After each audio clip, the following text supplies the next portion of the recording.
Alright, does anyone remember the last time the Novaflare buffs happened in Honkai Star Rail? Anyone? No, seriously. Does anyone? Well, I'll tell you, it has been 6 months since the last time it happened. Since that time, the meta has gone through a few changes in terms of the team compositions we're playing, and depending on how you look at it, unless your name is Anaxa, most of the individual characters we play in those compositions are pretty different from how they were just 6 months ago. The old wheelchair comp of Hyacine and Tribi that catapulted Castorese's HP meta to relevance while still good has functionally been split with the release of Cyrene and Evernight taking their respective places on her team. Alongside that, pretty much every old attack scaling team composition has gotten their sustain replaced with the new version of Dan Heng, and once again Cyrene took her place in most of the Chrysosaur team comps to follow that same trend. We've even seen a revitalization of both Dot and Break over the course of these few months, which has honestly been really nice overall. It's definitely made the game feel a bit more fresh as we've gotten some decent variety overall in who we can play, but as those 6 months have passed, there's been some stuff happening sort of behind the scenes of the front-facing meta with your Cyrene comps and Finon and all those other characters.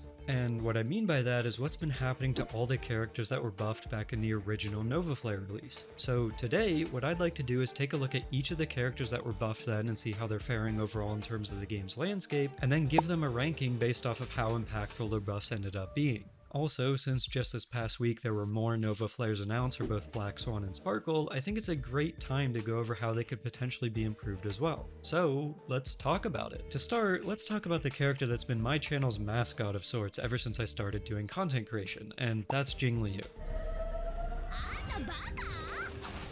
I think it goes without saying that while I was pretty happy that Jingliu was originally announced to get a buff, I didn't end up too happy with how it turned out. For those of you unfamiliar, the gist of Jingliu's changes is that she used to be an attack scaler, but was then changed to be an HP scaler. Alongside that, she got some minor tweaks to her kit that allowed her to gain an increase to her ultimate damage, she got a buff to her energy gain, stacking crit damage, and most importantly, she got a counter based on her teammates' HP lost that let her stay in her enhanced state longer. While that isn't an exhaustive list of the changes, in practice, what ended up happening is that as long as you had either Sunday to action advance Jingliu for more turns, or Hyacine's Light Cone to drain more teammate HP, she'd pretty much stay in her enhanced state permanently. And obviously, it goes without saying that staying in that state is a good thing, as that's where all of her damage predominantly comes from. But something that I've always said since the buff happened is that while yes, she is absolutely more consistent in dealing damage, the actual numbers you see when doing an enhanced skill or an ult didn't really end up all that different from how they were prior to the buffs. Like, if you think about it, Hyacine gives her an HP boost just like how Hoyo gave her an attack boost. Robin gave her more attack, and Tribi gives her res pen now instead, and obviously Sunday is still the exact same character regardless. So like, overall, the buffs didn't end up actually changing a whole lot for Jingliu's raw damage numbers, and instead, it more so ended up that she was simply able to slot into a team composition that did more overall, which is what we all know now as the wheelchair comp. Again, I will say it goes without saying that her consistency did increase. She pretty much never leaves her enhanced state now, and as a result, if you look at something like a simulation of damage per multiple cycles, her overall damage will have increased,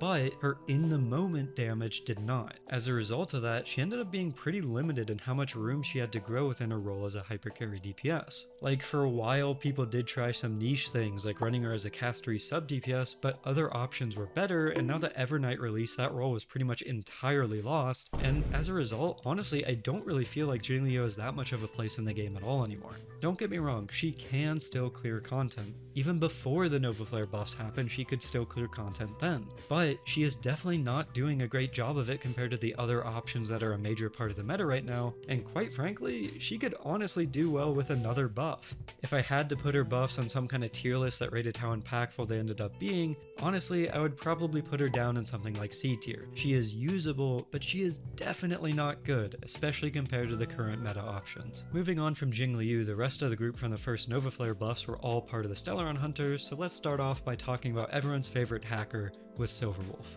She actually got a lot of really nice changes overall that were kind of quality of life more than anything, but still really impactful for her role as a debuffer. In short, her changes were focused around fixing the quirks in her kit rather than necessarily making her some god tier character on par with the current meta units. Most importantly, what changed was her consistency. Prior to her buffs, you had to build a lot of effect hit rate due to her low base chances to land her debuffs, and on top of that, there was literal RNG in her kit as to which element was implanted on the enemy. But after after her buffs, both of those things were fixed, meaning her base chances were higher and you could guarantee a specific elemental implant. And on top of that, instead of needing to spam her skill to always apply the elemental implant, it would automatically transfer to another enemy after defeating them. Silverwolf also had enough of being called a Pella side grade. I'm like, what do you say fuck me for?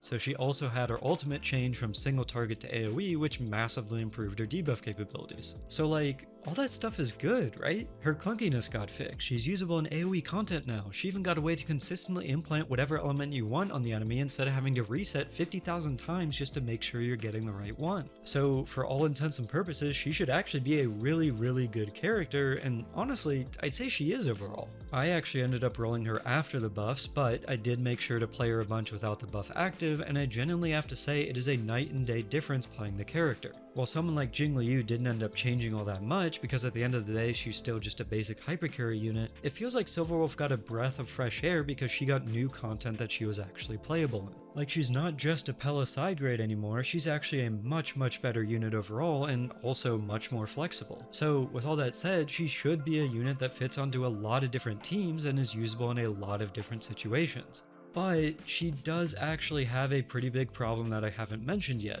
She is a good unit, but she is not a great unit. See, unfortunately for Silverwolf, her role as a debuffer puts her in direct competition with other units of her same archetype, but it also puts her in competition with just, regular buffers. So like, sure, Silverwolf has good debuffs and she can also implant whatever element you want, but in all honesty, it just isn't as comparable to the things that someone like Cypher provides with her super high speed, free debuffs that you don't have to do anything for, and not to mention true damage. Silverwolf also can do semi-respectable damage if you build into that now that her effect hit rate requirements are lower, but when her competition is Tribby, well, is it even a competition? So basically what I'm saying is that while Silverwolf is undoubtedly a good unit now, with there being only a limited amount of team slots that she can go in, she simply doesn't do enough compared to the other options the game has. That said, just because she's not as great as they are doesn't mean she's somehow now instantly a bad unit or you can't use her anywhere. At least on my account, I use her pretty frequently with Archer, as that allows me to play Tribby on other teams, and I also didn't end up having enough Jades to go for Cypher, so realistically I don't have anyone else to use her, and she does the job more than well enough. Overall, going back to the rating tier list for her buff, I would probably give her a solid B+. If it weren't for the fact that her competition is Cypher and Tribby, she would easily be A tier, but as a result of those two existing, I don't think she reaches that threshold. Now, let's move on to one of my favorite characters in the game, Blade. Honestly, Blade's buffs were very simplistic overall. Prior to his buffs, he used to be split scaling between attack and HP, and the biggest change in his Novaflare was that he moved to becoming a solely HP scaling unit. Alongside that, he also got increased aggro chance, which meshes really well with his follow-up tally based on how many times he gets hit, and also that follow-up now gives him more energy on top of that. Lastly, prior to the changes, whenever Blade lost HP, he would gain a tally of that total amount that increased the damage of his next ultimate. After using his ult, that entire tally would go down to 0, but after the buff, only 50% of that tally would be lost, so he has a bunch to use for the next one. On paper, these changes are really nothing in the grand scheme of things. Like, let's be real here, getting energy is nice, but at the end of the day, when characters like Sunday exist, energy just isn't something that's all that crazy due to how much you can get from him. The HP scaling is pretty huge in terms of helping his damage, but like, compared to someone like Jingliu who wasn't split scaling but swapped to HP anyway, it isn't all that crazy of a change. That said, sort of similar to Silverwolf, all of his changes helped his consistency, and that's something that is really good for his kit. Like, let's continue the comparison to Jingliu, right? Both of these characters got buffed, and both of them for the most part use the exact same hypercarry team. In Jingliu's case, you'll run her in a -1 setup with Sunday, and she'll attack once, get advanced by Sunday, use her ult if she has it, and then attack again, and that's pretty much it. Her gameplay basically never varies from that loop. On the other hand, Blade is actually unique because he has his follow-up, and his follow-up lets him act out of turn. This is something that not too many characters can do, especially the ones from back in the early eras of the game, but in this specific case, it is extremely impactful. Like, while Jingliu drains HP and gets to stay in her state, getting hit more often or losing more HP or whatever doesn't really have that big of an impact on her gameplay. Like, oh boy, she can stay in the state that she was already permanently in even longer? I mean, so what? With Blade though, he gets to consistently deal damage now. Like for him, it's not just the -1 setup where he goes twice and ults every now and then. Due to the aggro changes, he gets hit more often, and when paired with his new best in slot healer Hyacine, he can get even more stacks for his follow-ups, which means more opportunities to act out of turn. I mean hell, if you want, you can even get 2 of Hyacine's light cones, throw one on the RMC and play Blade in a true damage comp with them instead of Sunday, and the performance is extremely similar despite being an entirely different way of playing him. At least personally, this is something that I value pretty heavily, because it also makes him better in scenarios where enemies are designed to hit you more often. Like, let's take a look at the current MOC with the Ichor Memo Sprite. Most of the characters get 0 value out of it counterattacking you, but Blade gets full value because it's just another way for him to consistently deal damage. And remember, that damage is now much higher due to him not being split scaling anymore. But that's not all. While I haven't talked about Eidolon so far, I feel like it's fair to mention Blade's E1 in this case because he's a character that you can lose your 50/50s to. After his Novaflare changes, Blade's E1 allows his basic attacks to benefit from the same HP tally that his ultimate does, and what that means is that his basics actually do pretty good damage considering he's a 1.x character. And to be fair here, yes, I do realize that part of Blade's consistency definitely comes from Hyacine's Light Cone, but I feel that when looking at a character, you have to look at them with their best team in mind. So if Jingliu can stay in her state permanently due to Hyacine's Light Cone, then at least in my eyes it's fair to compare that to Blade getting more consistent stacks for his follow-ups. If that makes him better than Jingliu, I mean, that's just the way it is. Both of them are still benefiting from the Light Cone, just in different ways. Overall, in my opinion, while Blade's changes were relatively minor, he really didn't need all that much to begin with, and the changes that were made definitely made the difference, especially with his increased consistency. Personally, I found myself using him a lot more often than I used Jingliu, despite the fact that their teams are literally identical, which is honestly kinda crazy considering Jingliu is still my favorite character. Overall, for the impact the buffs had on Blade, I would honestly put his changes up in A tier, but if you really want to dock a point due to Hyacine's Light Cone being extra impactful for him, you can put him down at B or B+. Lastly, it is time to talk about the Queen of Dot, everyone's favorite mom, Kafka. Time to say bye.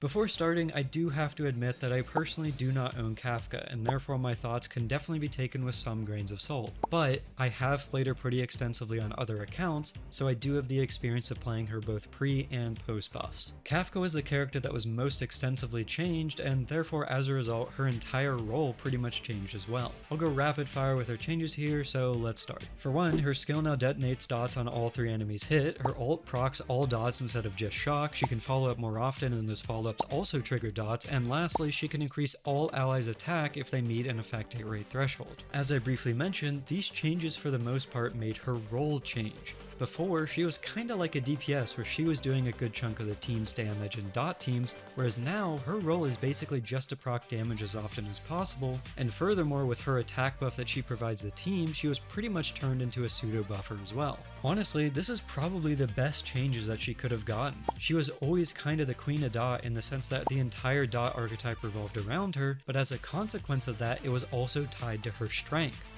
By moving her kit's power so that she could proc all kinds of dot, it made her more of an enabler than anything else. Like no matter when a dot character is released in the future, her role as the person that procs the dots they do won't ever change. So, as we saw when Heislin's released and she got a new strong teammate, Dot immediately rose back into relevance again. As a personal anecdote, I also enjoy the fact that due to her being an enabler now, you can play her in an entirely different way. Now, her job is to take as many turns as possible and also ult a lot, and that resulted in her best build changing from a Dot build to the win set with the really old tutorial light cone so that you can get more energy to ult more often with her. Overall, in my opinion, her changes have made a massive difference for her place in the game's meta. Like, I wouldn't say that Dot is at the forefront of the meta by any means, because obviously the HP scalers are currently still taking the cake there. It is definitely a more than usable archetype now.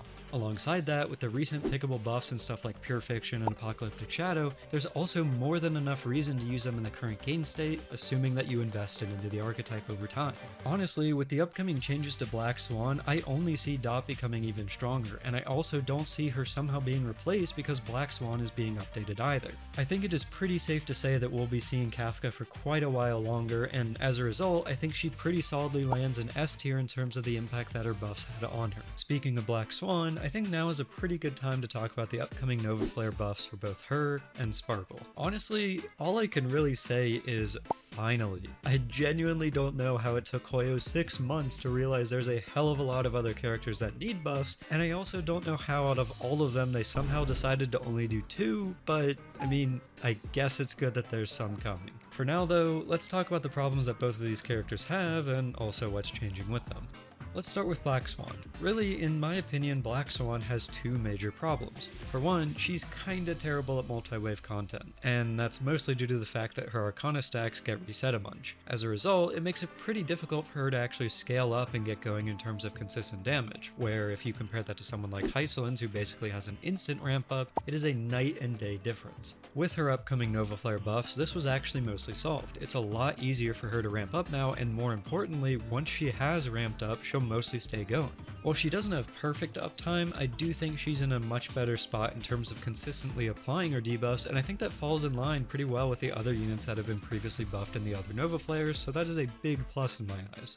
In my opinion, her other problem is that she is a dual role character of sorts, and what I mean by that is that I feel that some of her power budget was originally allocated to the fact that she has Death Shred in her kit instead of entirely focusing on dots. It's kinda like Blade pre-buff in a sense, where he was dual scaling, though obviously it's on a much lesser scale here. While the changes that she got doesn't really solve that problem, I do think that overall she's in a better spot because in a sense her buff basically just made her deal more damage, and again, deal more damage consistently. As it currently stands, with these changes, Dot as an archetype has never been in a better spot, with Kafka's aforementioned changes as well as Hysolins being in the game now. So maybe they did learn from the first Novaflare buffs after all, because unless some nerfs happen in the future beta versions, I really don't see a reason to put her in anything other than S tier, as her changes have made a massive impact on her kit as a whole, and will easily make her more than a functional unit in the current meta. Now, let's talk about Sparkle. Honestly, I think she struggles from similar issues to Black Swan's second problem, where she kinda had a dual role. In her current state on the live server, her identity is heavily focused on skill points, but she also has a part of her power budget allocated to being part of that old, short-lived mono-quantum meta. As we saw in the changes, they have definitely solved this problem. Like right now, Sunday of all people is competitive to Sparkle in terms of SP gen as long as you have his light cone. But after the changes, she is by and large the best SP generator in the entire game, and I think that's great. Like in my eyes, SP generation was always meant to be Sparkle's unique role, and now that she's back at the top of it, I have to say that I'm pretty happy with that. Alongside that, at least personally, I always thought that Sparkle needed something a bit more than just being an SP generator, and they have definitely delivered there too. I will say the other buffs she got aren't super unique, after all it's just vulnerability, which is something that we've seen in the game in other cases, but I think it's pretty obvious that the intent behind her getting that vulnerability in her kit is so that she can work with the future Elation meta. With that in mind, similar to Black Swan, I think that her buffs will be pretty solid and will definitely give her a spot back in the meta, so once again, I think in terms of the impact her buffs will have on her, it will easily put her in S tier. Now, with all that said, let me take a moment to give my personal thoughts on all this. Overall, I think it goes without saying that the Novaflare system is undoubtedly nice. While some characters have fared much better than others, at least they came back into the meta somewhat. Some of them could definitely use a second Novaflare at this point. Jingliu. Please, Pete, I need this! My Jingliu is kinda buffless. But at the very least, I am happy that we're getting some at all. With that said, it is definitely frustrating that in the span of a year from when the original Novaflares were announced to 4.0, only 6 characters in the entire game will have gotten them. I said it back in the original announcement, and I will say it again here. This is a multi-billion-dollar company, and quite frankly, it is unacceptable that a huge chunk of the roster is basically unplayable. Sure, it is nice that we're getting 2 more buffs coming in 4.0, but come on, man. How in the hell does a character like Argenti still exist in his current state? What about Dr. Ratio, or hell, what about the literal Emanator of Nihility with Acheron? Like, these are characters that are all being vastly outperformed by the current meta characters, and as we go into 4.x, I really think it's only going to get worse from here unless Hoyo picks up the pace with how often they release these Novaflares. Alongside that, we're already at a point where some characters that were previously buffed could honestly use a second one, and as a reminder, once again, it has only been 6 months since they were initially buffed. It honestly makes me a little bit concerned as to what's going to happen with Black Swan and Sparkle, because if we saw characters that were buffed 6 months ago already falling off a cliff in terms of usability, what's that going to say about them? But with that said, maybe it's cope, but I have heard some people discussing the fact that these buffs were pretty much randomly announced and also are immediately happening with the update, so that might mean that they're going to be doing them more often, but I don't know, who knows. At this point, all we can do is really hope, so here's to that, I guess. Anyway, that's all my thoughts, and I appreciate you listening if you made it this far. I would absolutely love to hear your thoughts on the upcoming changes to Sparkle and Black Swan, so feel free to leave a comment down below or join my Discord link down in the description to talk with me about it. As usual, thank you so much for watching, subscribe, and if you haven't already, maybe give my other videos a shot too.